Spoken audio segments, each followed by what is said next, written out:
ଆପଣଙ୍କ ଟିଭି ଓଡ଼ିଶା ମାଟିର ବାସ୍ନା। ଅଭିନେତ୍ରୀଙ୍କୁ ପିଟି ପିଟି ମାରିଦେଲା ମଦୁଆ ପୁଅ।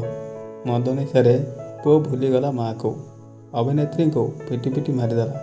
ଜଣାଶୁଣା ଅଭିନେତ୍ରୀଙ୍କର ତାଙ୍କର ପୁଅ ନିଜ ମାଆକୁ ମାରିଦେଇଛି। ଏହି ଖବର ସାମ୍ନାକୁ ଆସିବା ପରେ ଫିଲ୍ମ ଇଣ୍ଡଷ୍ଟ୍ରିରେ ହଇଚଇ ସୃଷ୍ଟି ହୋଇଛି।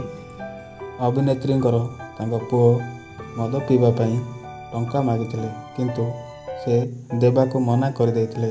ଏହାପରେ ଅଭିନେତ୍ରୀଙ୍କୁ ଘରେ ରଖାଯାଇଥିବା କାଠ ଫାଳିଆରେ ପିଟି ପୁଅ ମାରିଦେଇଛି। ତେବେ ମାଆକୁ ହତ୍ୟା କରିବା ପୂର୍ବରୁ ନମକୋଡ଼ି ମଦ ନିଶା ଥିଲା। ସେ ନିଜ ମାଆଙ୍କ ଉପରେ ନିର୍ଭରଶୀଳ ଥିଲେ। ଅଭିନେତ୍ରୀଙ୍କୁ ଯେଉଁ କାଠ ଫାଳିଆରେ ପିଟି ପୁଅ ହତ୍ୟା କରିଥିଲେ ତାକୁ ପୋଲିସ ଜବତ କରିଛି। 74 ବର୍ଷୀୟ ଅଭିନେତ୍ରୀ କାଶିଆ ମଲ ଅଭିନୟ କରିଥିଲେ।